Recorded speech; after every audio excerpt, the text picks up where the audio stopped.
Admiral of the Blue George Churchill RN, was the younger brother of John Churchill, 1st Duke of Marlborough. He served as a lieutenant aboard HMS Delft from the 10th of April 1666 to the 19th of June 1666, during the Second Dutch War of 1665–67. During the Third Dutch War of 1672–74 he served as a lieutenant aboard HMS York, and then from the 28th of August, 1672 to the 10th of December 1673 aboard HMS Fairfax, and from the 26th of March 1674 aboard the fireship HMS Castle. Following the close of the war he became a lieutenant aboard HMS Swan from the 2nd of April 1675 until the 2nd of May 1677, and on the 10th of April 1678 was appointed to command HMS Dartmouth, taking up his post on the 14th of May, until the 6th of September 1680.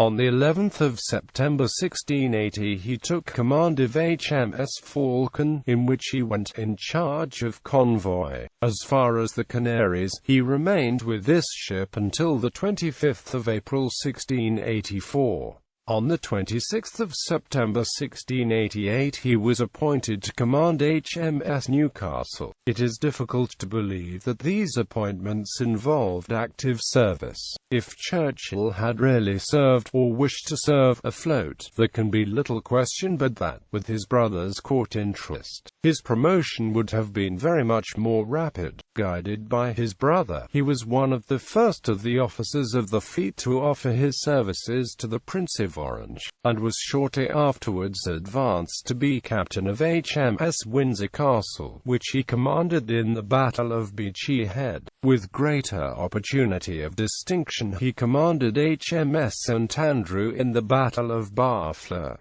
In 1693 Churchill withdrew from the service. His withdrawal was commonly attributed to jealousy at the promotion of Captain Matthew Aylmer to flag rank over his head, but appears to have been rather the effect of the King's dislike of the family of Churchill, and of ill will towards Russell, then First Lord of the Admiralty, whom Churchill believed to have influenced the King's decision. In 1699, when Russell, then Earl of Orford, retired from the Admiralty, and Marlborough had made his peace with the King, Churchill was appointed to a seat at the Admiralty, which he held till January 1701–2, when the Earl of Pembroke was made Lord High Admiral. On the accession of Anne and the appointment of Prince George as Lord High Admiral, Churchill was appointed to the Council of His Royal Highness. His interests sufficed to make him chief, and his first step was to promote himself to bound to be Admiral of the Blue, thus placing himself above Aylmer, who was then Vice Admiral of the Red. At the same time, to give the promotion an air of reality, as well as, perhaps, to ensure the pay of the rank, he hoisted his flag for a few days at Portsmouth, on board HMS Triumph. This and a similar parade the following year were his whole service as a flag officer, but the star of the House of Churchill was just then in the ascendant, and for the next 6 years Churchill governed the Navy, as his brother, the Duke of Marlborough, governed the Army. Complaints of the mismanagement of the Navy were loud and frequent. The trade, it was alleged, was inefficiently protected, even the convoys were insecure. The activity of the French privateers was notorious, and the English Admiralty, with a force at the disposal immeasurably superior to that of France, so managed it that at the point of attack they were always inferior. The exploits of Du Guay-Troan, or Fabin, in the Channel brought this home to the popular mind, and permitted Lord Havisham to say in the House of Lords, "Your disasters at sea have been so many, a man scarce knows where to begin. Your ships have been taken by your enemies, as the Dutch take your herrings, by shoals, upon your own coasts. Nay, your Royal Navy itself has not escaped.